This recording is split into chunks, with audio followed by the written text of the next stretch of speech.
السلام علیکم ورحمۃ اللہ۔ آپ سے گزارش کرتا ہوں کہ آپ اپنے گھروں کو چھوڑ کر آئیں اور مجلس کے لیے اور ذرا زحمت فرمائیں اور دیواروں کو چھوڑ کر یہاں ممبر کے قریب آئیں۔ صلوات محمد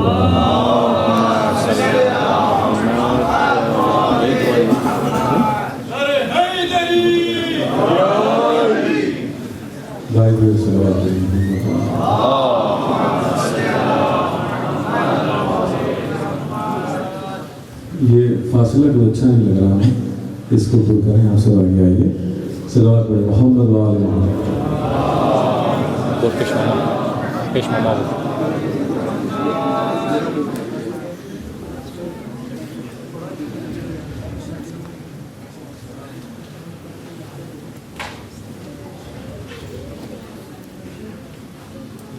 تمام مرحوم مومن مومنات، شہدائے ملت جعفریہ اور اپنے مرحومین کے لیے سورہ فاتحہ کی تلاوت کرنا۔ بسم اللہ الرحمن الرحیم۔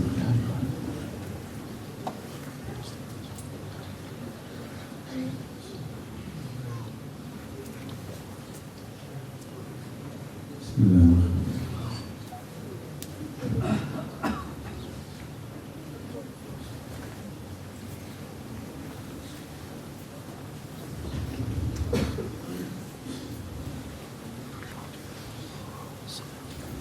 باعث فرش اعظم امام یاسر علیہ السلام کے ظہور کے لیے سب مل کر اپنے دلوں کے ساتھ دلوں کی آواز کو زبان پر لا کر دعا کرتے ہیں۔ بسم اللہ الرحمن الرحیم۔ اللہم کن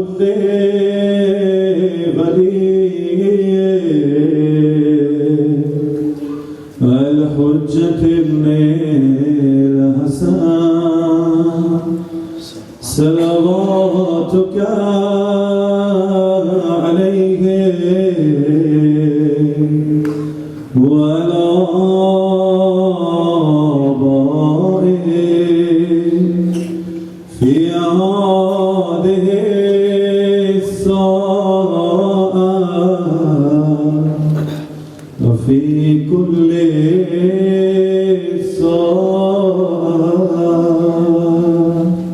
وليا وحافظا وقائدا وناصرا ودليلا معينا حتى تسكنه أرضك وتمتعه فيها طويلا برحمتك يا أرحم الراحمين۔ سلام۔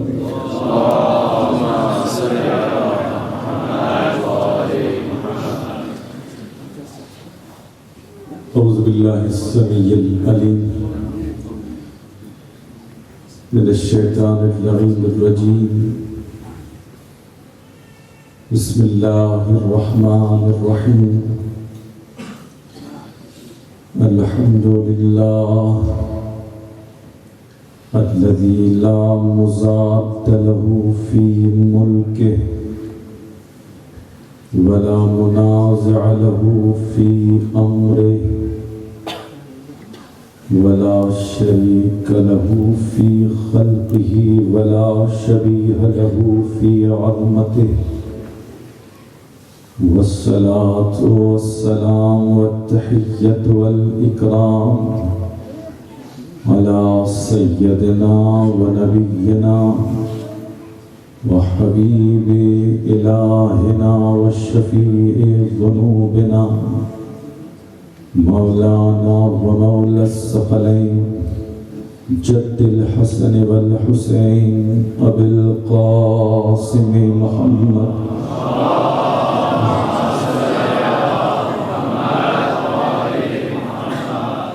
وعلى أهل بيته الطيبين الطاهرين المعصومين المنتجبين المظلومين الذين أذهب الله عنهم الرجس وطهرهم تطهيرا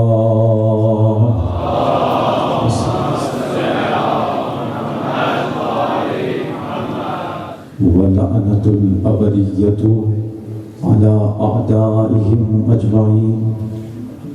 أما بعد فقد قال الله سبحانه وتعالى في كتابه الكريم بسم الله الرحمن الرحيم يا داود إنا جعلناك خليفة في الأرض فاحكم بين الناس بالحق. صلوات على محمد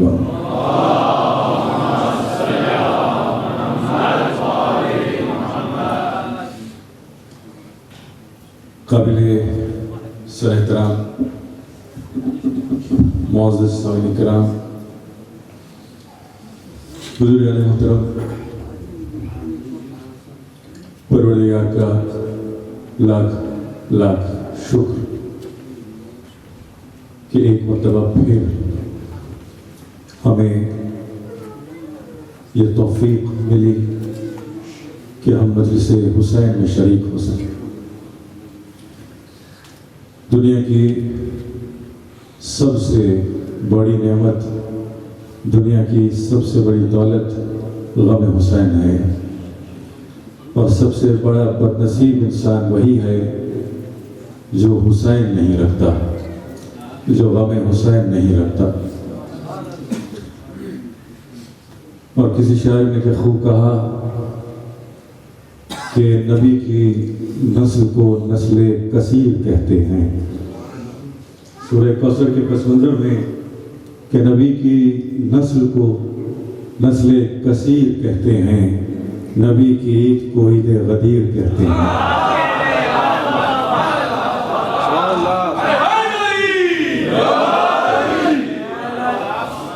نبی کی نسل کو نسل کثیر کہتے ہیں، نبی کی عید کو عید غدیر کہتے ہیں. غریب شہر ہوں پر مرتضیٰ کا نوکر ہوں، غریب شہر ہوں پر مرتضیٰ کا نوکر ہوں، امیر شہر بھی مجھ کو امیر کہتے ہیں.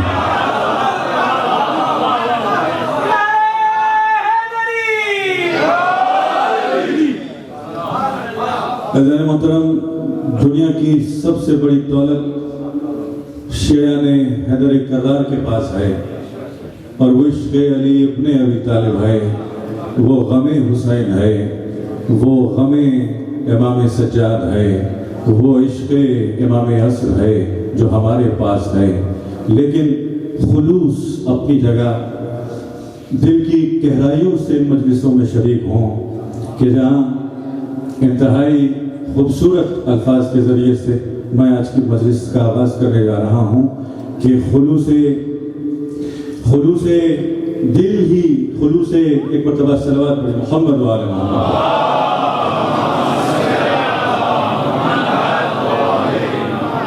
کہ خلوص عشق ہی کافی ہے مدح لکھنے کو، خلوص عشق ہی کافی ہے مدح لکھنے کو، میرے قلم سے کہو اور جستجو نہ کرے.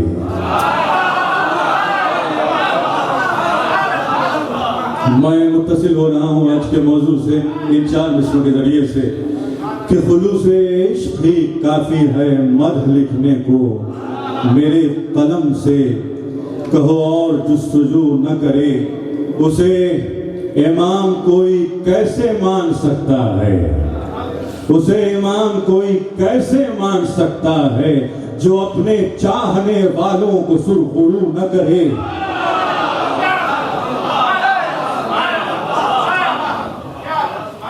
جو اپنے چاہنے والوں کو سرخرو نہ کرے، اسے امام کوئی کیسے مان سکتا ہے جو اپنے چاہنے والوں کو سرخرو نہ کرے۔ عزیزان محترم، ہم ان ائمہ کے ماننے والے ہیں جنہوں نے کبھی کسی چوراہے پر ہمیں شرمندہ نہیں کیا، ہمیں شرمندہ نہیں کیا، اس لیے کہ ہم ان کی خلافت الہیہ کے قائل ہیں، ہم ان کی خلافت الہیہ پر اعتقاد رکھتے ہیں، عقیدہ رکھتے ہیں۔ لوگ بھی عقیدہ رکھتے ہیں اپنے خلفاء کی خلافت پر، مگر بہت فرق ہے خلافت الہیہ میں۔ عزیزان محترم، میں جملہ دے رہا ہوں، سمجھنا آپ کا کام ہے کہ ہم اعتقاد رکھتے ہیں کہ ہمارا ہر امام خلیفۃ اللہ ہے، خلیفۃ المسلمین ہے۔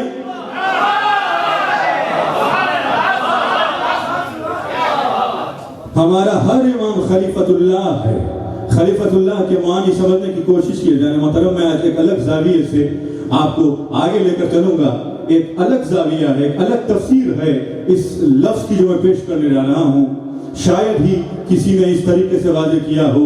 آج میں ان آیتوں کو پڑھنے نہیں جا رہا جو مسلسل آپ منبروں سے سنتے آئے ہیں۔ میں ایک الگ حدیث، الگ آیت کی روشنی میں اس مفہوم کو روشن کرنے کی کوشش کروں گا کہ پروردگار عالم نے اعلان کیا، آدم کو نہیں، اے داؤد، یا داؤد انا جعلناک خلیفۃ فی الارض، اے داؤد ہم نے تمہیں خلیفہ بنایا، ہم نے تمہیں خلیفہ بنایا۔ آیت سورہ 7 کی یہ آیت اعلان کر رہی ہے۔ آیت نے یہ نہیں کہا کہ چند لوگ جمع ہوئے اور انہوں نے داؤد کو خلیفہ بنایا۔ آیت نے یہ نہیں کہا کہ چند لوگ جمع ہوئے، سقیفہ بنی سعدہ میں جمع ہوئے اور داؤد کو خلیفہ بنایا۔ آیت نے یہ بھی اعلان نہیں کیا کہ خلیفہ اول نے، نبی اول نے داؤد کو، داؤد سے پہلے خلیفہ نے داؤد کو خلیفہ بنایا۔ آیت نے یہ بھی اعلان نہیں کیا کہ شورا کے ارکان 7 مل کر داؤد کو خلیفہ بنانے کے لیے جمع ہوئے۔ آیت نے یہ بھی اعلان نہیں کیا، بلکہ آیت یہ اعلان کر رہی ہے اِنَّا جَعَلْنَاكَ خَلِيفَةً فِي الْأَرْضِ، پروردگار کی یہ مشیت ہے، اس لیے کہ خلافت اس کی ہے، جانشینی اس کی ہے، جسے چاہے وہ عطا کرے، یا داؤد کو دے یا علی مرتضیٰ کو دے۔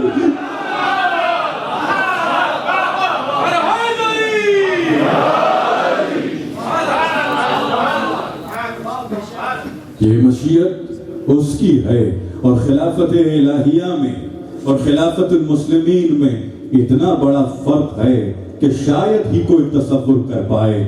خلیفہ مسلمین اگر منبر پر بیٹھا ہو تو اسے معلوم نہیں ہوتا کہ اس کے گھر میں کیا گزر رہا ہے، اس کے گھر میں کیا ہو رہا ہے، اور کوچو بازار میں کیا ہو رہا ہے۔ مگر عزیزان محترم، میں لفظ دے رہا ہوں، سمجھنا آپ کا کام ہے۔ آپ اور ہم میں بھی یہی فرق ہے۔ ہم میں اور علی ابن ابی طالب میں فرق یہ ہے کہ اگر ہم مسجد میں ہوں تو ہمیں گھر کا نہیں پتا ہوتا، ہم گھر میں ہوں تو مسجد کا نہیں پتا ہوتا۔ مگر علی وہ ہے کہ جس کا جسم کوفے میں ہے مگر نور پوری کائنات میں ہے۔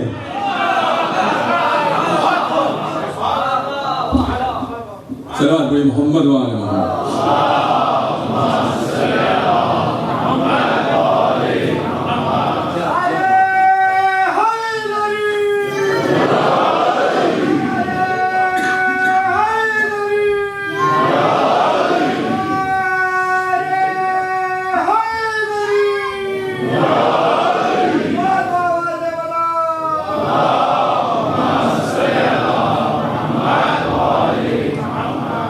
خلیفۃ المسلمین کی خلافت صرف جسم تک محدود ہوتی ہے، اسی لیے ہم خلافت الہیہ کے قائل ہیں، ہم خلافت مسلمین کے قائل نہیں ہیں۔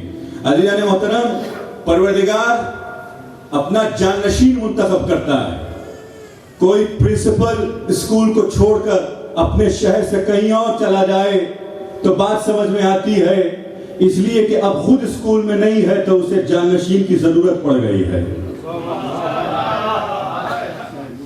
پوری توجہ محترم، میں ایک سوال خلق کر رہا ہوں آپ کے ذہنوں میں۔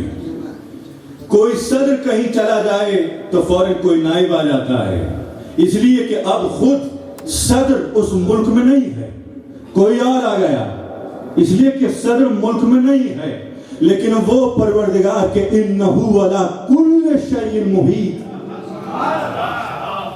وہ جس کا احاطہ ہر شے پر ہے، وہ ہر شے پر محیط ہے۔ اقرب الیہ من حبل الورید، تمہاری شہرت سے زیادہ تمہارے قریب ہے، تم سوچ بھی نہیں سکتے کہ تم سے زیادہ وہ تمہارے قریب ہے۔ تم سے زیادہ اگر میرے قریب ہے تو کیا آپ کے قریب نہیں ہے؟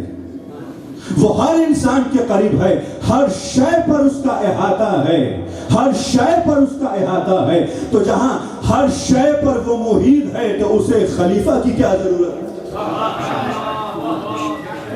اسے جانشین کی کیا ضرورت؟ اسے جانشین کی کیا ضرورت جب وہ محیط ہے ہر چیز پر؟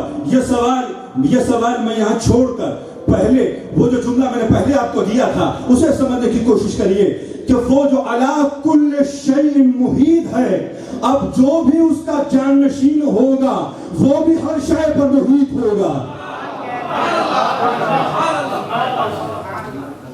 وہ بھی ہر شے پر محیط ہوگا۔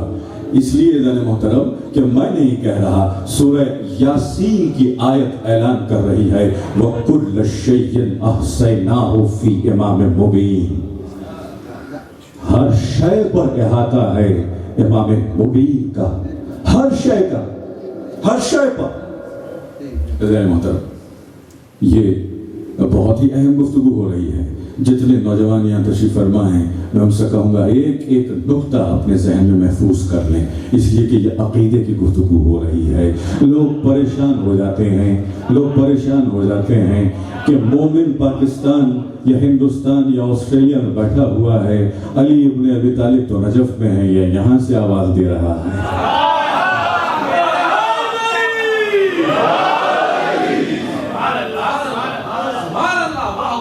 وہ اس لیے کہ ہم خلافت الہیہ کے قائل ہیں۔ عزیزان محترم، پروردگار عالم نے اپنا خلیفہ منتخب کر لیا، اپنا جانشین منتخب کر لیا، اپنا جانشین منتخب کر لیا، لیکن اس لیے نہیں کہ اسے ضرورت تھی، اسے ضرورت تھی، وہ نہیں، اسے ضرورت نہیں تھی، وہ لامحدود ہے۔ اب جو بھی محدود ہے اسے جانشین کی ضرورت ہے۔ یہ مطلب ہے اس مقام تک پہنچ گئے۔ اب سورہ سعد ہی کی آیت کو میں آگے بڑھانا چاہوں گا۔ اِنَّا جَعَلْنَاكَ خَلِيفَةً فِي الْأَرْضِ، اے داؤد ہم نے تمہیں خلیفہ بنایا، اپنا جانشین بنایا۔ کیا مقام ہے؟ داؤد انسان ہے، پروردگار عالم ایک پاک اور پاکیزہ انسان کو اپنی جگہ اپنا مقام دے رہا ہے، اپنا مقام دے رہا ہے، جانشینی عطا کر رہا ہے۔ تو داؤد اب جب کہ تم میرے جانشین ہو، فَاحْكُمْ بَيْنَ النَّاسِ بِالْحَقِّ، تو حق کی بنیاد پر لوگوں میں فیصلے سناؤ۔ حق کی بنیاد پر معلوم ہوا کہ خلیفہ الہی کی پہلی صفت، پہلی نشانی یہ ہے کہ وہ حق کے ساتھ ہوتا ہے۔ میں آیات کی روشنی میں گفتگو کر رہا ہوں جناب محترم، آیات سے نکلوں گا نہیں، یہ موضوع ہے اور آیات کی روشنی میں آج آپ کے لیے ثابت ہو جائے گا کہ خلیفہ ہے کون، خلیفہ ہے کون۔ بڑی بڑی کتابیں لکھی گئیں، مناظرے ہوئے، احادیث کی کتب لکھی گئیں، تاریخ پر تاریخ کی کتابیں لکھی گئیں، لیکن اگر کوئی صرف قرآن کی آیات ہی کو پڑھ لے تو اس کے لیے واضح ہو جائے کہ کون خلافت کا حقدار ہے، خلافت کا حقدار ہے۔ نہیں، صرف یہ جملہ بھی نہیں، اب میں جملہ دے رہا ہوں جناب محترم، سمجھنا آپ کا کام ہے۔ جو حق کے ساتھ ہے، جو حق کے ساتھ ہے وہی خلیفہ ہے، وہی اللہ کا جانشین ہے، وہی اللہ کا خلیفہ ہے، خلیفۃ اللہ ہے۔ اب کوئی ایسا ہے جو خلافت کو تلاش کرتا ہے، ایسا محترم جملہ دے رہا ہوں، حق کے ساتھ ہے نا، حق کے ساتھ ہے، تو کوئی ایسا ہے جو حق کے پیچھے پیچھے جاتا ہے تاکہ خلافت مل جائے، تاکہ خلافت مل جائے، پوری توجہ محترم، حق کے ساتھ رہنے کی کوشش کرتا ہے تاکہ اللہ کی جانشینی نصیب ہو جائے، اللہ کی خلافت نصیب ہو جائے۔ مگر میں کیا کروں کہ رسول اللہ نے صرف یہ نہیں کہا کہ حق علی کے ساتھ ہے، علی حق کے ساتھ ہے، بلکہ آگے بڑھ کر رسول اللہ نے ایک بہت بڑی حقیقت سے پردہ اٹھا کر کہا کہ نہیں، حق علی کی تلاش میں رہتا ہے، حق علی کی تلاش میں رہتا ہے۔ ایک عجیب نکتہ دے رہا ہوں عزیزان محترم، عجیب نکتہ دے رہا ہوں، جو حق کی تلاش میں ہو وہ خلافت کی تلاش میں ہوتا ہے، جو حق کی تلاش میں ہو وہ خلافت کی تلاش میں رہتا ہے، مگر جسے حق تلاش کرے، جسے حق تلاش کرے۔ اچھا میرے ہی 4 مصرے سن لیں، شاید 2-3 سال پہلے چند ایک مصرے کہے تھے میں نے کہ صاحب علم نے ممبر کی تمنا کی ہے، صاحب علم نے ممبر کی تمنا کی ہے، اور ممبر علم نے جعفر کی تمنا کی ہے، ممبر علم نے جعفر کی تمنا کی ہے، ممبر علم نے جعفر کی تمنا کی ہے۔ تو میں اسے دے رہا ہوں، پورا مقدمہ آپ کے ذہن میں ہو، جعفر کی تمنا کون؟ یہ ممبر کر رہا ہے، ممبر علم نے جعفر کی تمنا کی ہے۔ تو میں سے سن لیجئے کہ وہ خلافت، جس خلافت کے لیے لوگ مرے جاتے تھے، حق کس کی تلاش میں ہے؟ جس خلافت کے لیے لوگ مرے جاتے تھے، اس خلافت نے تو حیدر کی تمنا کی ہے۔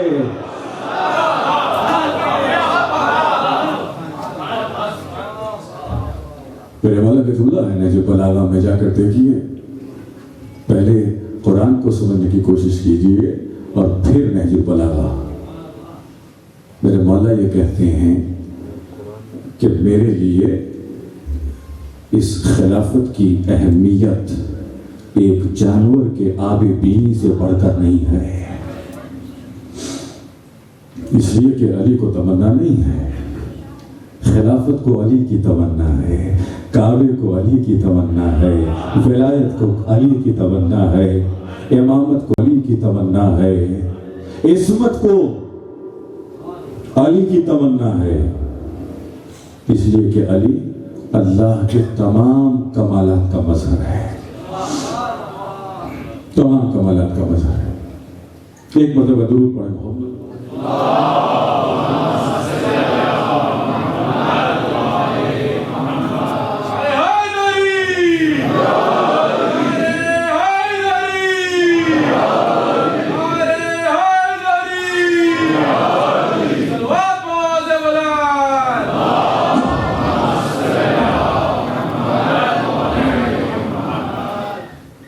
یہ نشانی ہے جانشین الہی کی کہ وہ حق کے ساتھ ہوتا ہے، وہ حق کے ساتھ رہتا ہے۔ اور کیا نشانی؟ سورہ 7 نے پھر اعلان کیا کہ وَاذْكُرْ عَبْدَنَا دَاؤُد ذُو الْأَيْدِ وَإِنَّهُ أَوَّابٌ، کہ ہم نے داؤد کو خلیفہ بنایا، کیوں؟ اس لیے کہ اس کے ہاتھ بڑے مضبوط ہیں، اس کے ہاتھ بڑے مضبوط ہیں۔ ہاتھ کی مضبوطی شجاعت کی علامت ہے، ہاتھ کی مضبوطی دلیری کی علامت ہے۔ اللہ کا جانشین بزدل نہیں ہوتا، اللہ کا جانشین میدان میں دشمنوں سے نہیں گھبراتا، میدانوں کو چھوڑا نہیں کرتا۔ اللہ کے جانشین کے ہاتھ بڑے مضبوط ہوتے ہیں، کمزور، اتنے کمزور نہیں ہوتے کہ اگر علم ہاتھ میں آ جائے تو گر جائے۔ خوبصورت، اتنی خوبصورت ہاتھ، میں بدل کر کہوں گا کہ ذوالفقار ہاتھ میں آئے تو خوبصورت دکھائی دے۔ اور صرف یہ نہیں، انہو اواب، کہ یہ اواب ہے، اس لیے ہم نے اسے خلافت عطا کی، ہم نے اسے جانشینی عطا کی۔ اواب کون ہے؟ وہ جو راتوں کی تاریکی میں اٹھ کر اپنے پروردگار سے مناجات کرتا ہے، اپنے پروردگار سے گفتگو کرتا ہے، اس کے دل میں عشق ہے پروردگار کا، اپنے پروردگار سے گفتگو کرتا ہے، صرف اپنے بچوں سے، اپنے دوستوں سے، اپنی بیوی سے گفتگو نہیں کرتا۔ عزیزان محترم، بہت بڑا یہ پیغام ہے ہمارے لیے کہ کتنا وقت ہوتا ہے ہمارے پاس، کبھی دوستوں سے گفتگو کریں، کبھی بیوی سے گفتگو کریں، کبھی بچوں سے گفتگو کریں، مگر اتنا وقت نہیں ملتا کہ اپنے حقیقی محبوب رب العالمین سے گفتگو کریں۔ انہو اواب، وہ پروردگار سے مناجات کرنے والا ہے، وہ پروردگار سے کلام کرنے والا ہے۔ تو یہ ایک اور نشانی ہے۔ اب یہ نشانی اس کے لیے ہے جو خلافت کی تلاش میں رہتا ہے نا، جو خلافت کی تلاش میں رہتا ہے، مگر وہ جس نے انبیاء کو اللہ سے کلام کرنا سکھایا، جس کے طفیل ملائکہ نے مناجات کرنا سیکھا۔ آج کبھی جا کر دیکھیے مفاتیح الجنان میں اس قدر خوبصورت جملے ہیں، مناجات توابین دیکھیے، مناجات العارفین دیکھیے، مناجات توابین دیکھیے، کس قدر خوبصورت جملے ہیں مولا کائنات کے۔ کبھی آپ نے پڑھنے کی کوشش کی؟ دل منقلب ہو جاتا ہے علی کے جملے پڑھ کر، دل منقلب ہو جاتا ہے۔ اور پھر حضرت داؤد اور حضرت سلیمان کے لیے اعلان ہوا، دونوں خلیفہ الہی ہیں، دونوں اللہ کے جانشین ہیں۔ اس منزل پر جہاں پروردگار عالم نے ہر ایک صفت کو بطور نشانی کے بتلایا کہ یاد رکھو جو میرا خلیفہ ہوتا ہے وہ حق کی بنیاد پر فیصلے سناتا ہے، جو میرا خلیفہ ہوتا ہے وہ میرے ساتھ مناجات کرتا ہے، جو میرا خلیفہ ہے وہ بڑا مضبوط جسم کا مالک ہے، وہ مضبوط ہاتھوں کا مالک ہے، وہ شجاع ہے، وہ دلیر ہے۔ اور صرف یہ منزل نہیں بلکہ یاد رکھو جو میرا خلیفہ ہے، لقد آتینا داؤد و سلیمان علما، ہم نے سلیمان اور داؤد کو علم عطا کیا ہے۔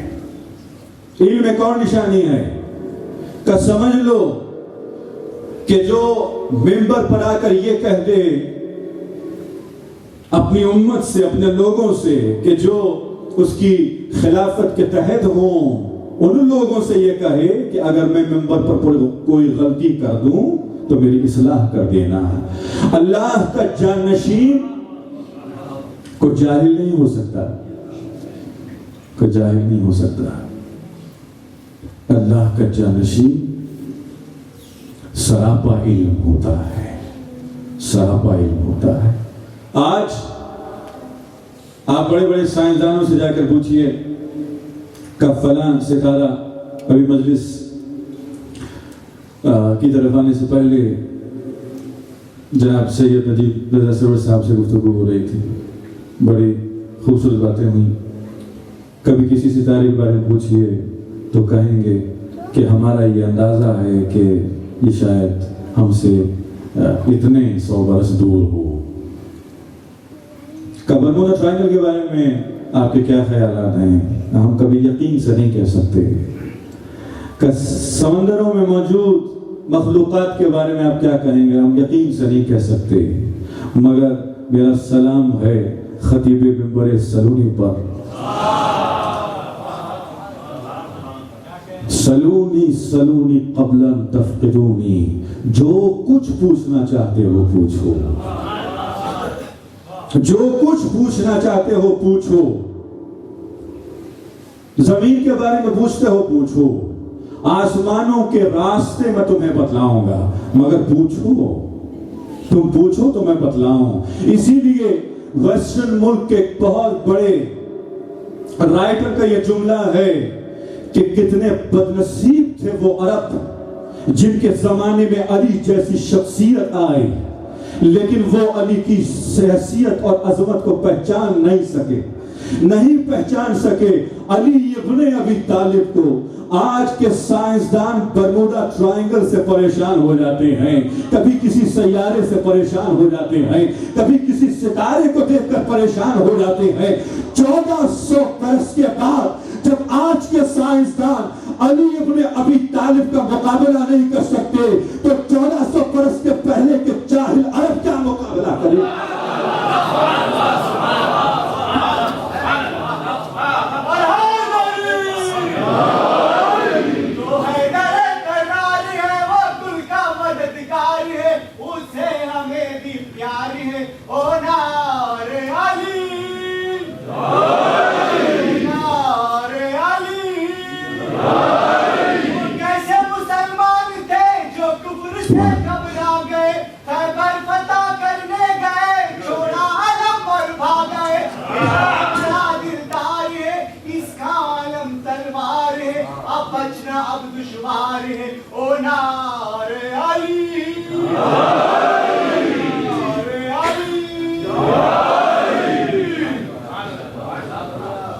شاید آباد رکھے۔ محترم میں مختصر کر رہا ہوں، میں اپنی منزل کی طرف آگے بڑھ رہا ہوں، مجھے ایک میسیج بھی آپ تک پہنچانا ہے۔ جناب داؤد اور سلیمان نے اعلان کیا کہ پروردگار نے ہمیں ایک اور علم دیا ہے، وَعُلِّمْنَا مَنْطِقَ الطَّيْرِ، کہ جو اللہ کا جانشین ہوتا ہے وہ ایک زبان تک محدود نہیں ہوتا، وہ صرف انسانوں کی زبان تک محدود نہیں ہوتا، وہ دوسری مخلوقات کی زبانوں کو بھی جانتا ہے۔ اور لمنا منطق الطیر، کون ہے وہ کہ جس کی زبان محدود نہیں ہے؟ میرے مولا کسی صحرا سے گزر رہے تھے، سلمان ساتھ ساتھ ہیں، کوئی اور ہوتا تو شاید کچھ نہ کہتا۔ سلمان نے کہا مولا ان پرندوں سے پوچھیں، کوئی اور ہوتا تو شاید یہ سوال نہ کرتا۔ یہ یقین اور معرفت ہے سلمان فارسی کی، جانتا ہے کہ علی خلیفۃ اللہ ہے۔ مولا ان پرندوں سے یہ پوچھیں کہ جب انہیں بھوک لگتی ہے اس صحرا میں، اس خشک صحرا میں جب انہیں پیاس لگتی ہے، جب انہیں بھوک لگتی ہے تو یہ کیا کرتے ہیں؟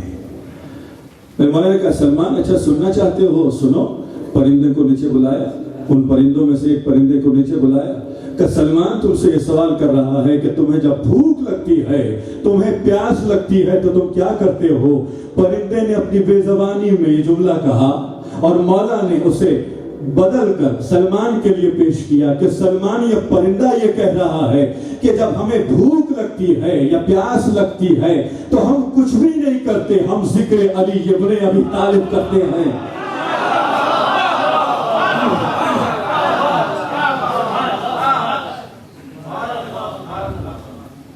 تو جو پرندوں کی زبان کو جانتا ہے اسے داؤد کہتے ہیں، جو ان کے ذکر کو جانتا ہے اسے داؤد کہتے ہیں، اور جس کے ذکر کے طفیل پرندوں کو زندگی ملے اسے علی کہتے ہیں،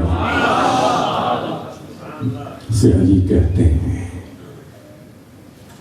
کتنا فرق ہے ان میں کہ جو خلافت کی تلاش میں رہتے ہیں اور اس شخصیت میں کہ جس کی تلاش میں خود خلافت ہے، جس کی تلاش میں خود جنت ہے، جس کی تلاش میں خود کوثر ہے، جس کی تلاش میں خود سلسبیل ہے۔ کس قدر بلند شخصیت ہے وہ۔ میں پہنچ گیا ان 2-3 جملوں کے ساتھ میں متصل ہو جاؤں گا آج کے اس پیغام سے کہ یہی گفتگو جاری تھی۔ اپنے نوجوانوں کے لیے خاص طور پر یہ عقیدے کے چند الفاظ پیش کروں گا، اور وہ یہ کہ ایک شیعہ اور غیر میں گفتگو ہو رہی تھی، مناظرہ کہیے، بحث کہیے، جو بھی کہیے، کہ مسلسل یہ شیعہ احادیث پہ احادیث سناتا رہا، آیتیں سناتا رہا۔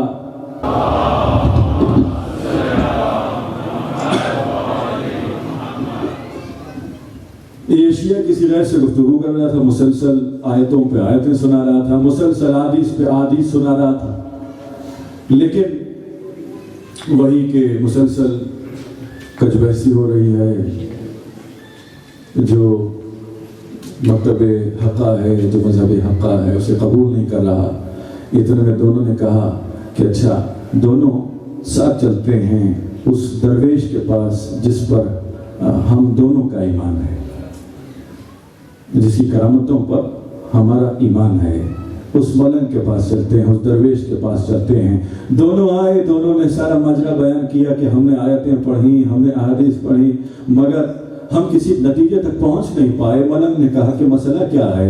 کہ مسئلہ یہ ہے کہ ہم خلیفۃ اللہ کے بارے میں گفتگو کر رہے تھے کہ اللہ کا خلیفہ کون ہے، یا رسول اللہ کا خلیفہ بلا فصل کون ہے۔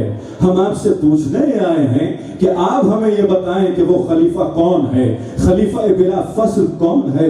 ملک نے پلٹ کر کہا، درویش نے پلٹ کر کہا، مجھ سے کیا پوچھتے ہو، جا کر سورج سے پوچھو کہ اسے کس نے پلٹایا تھا۔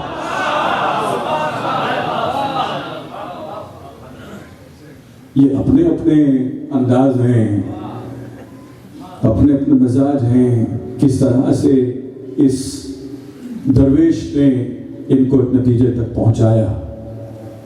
لیکن نظرِ محترم، بہت سارے مناصب الہیہ ہیں، چاہے خلافت ہو، چاہے ولایت ہو، امامت ہو، نبوت ہو، رسالت ہو،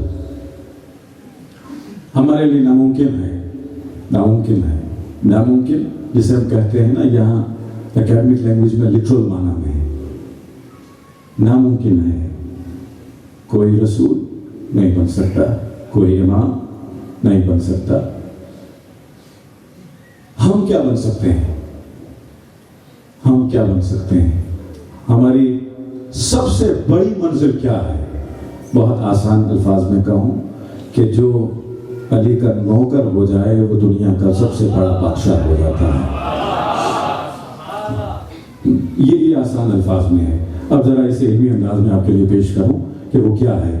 آپ سنتے آئے ہیں کہ مولا امام عصر، امام مہدی علیہ السلام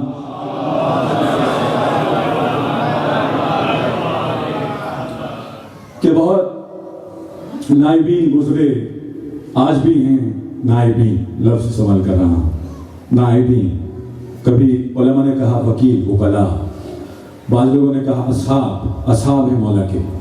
313 تو آپ کو یاد ہے نا، اصحاب جنگ بدر، جو جنگ بدر میں تھے۔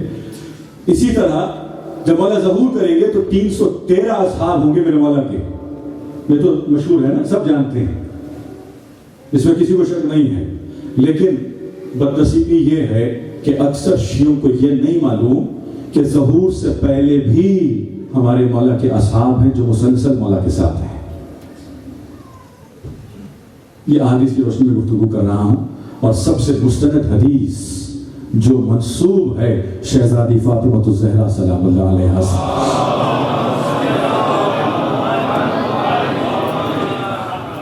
جس کو حدیث لوح فاطمہ کے نام سے یاد کیا جاتا ہے۔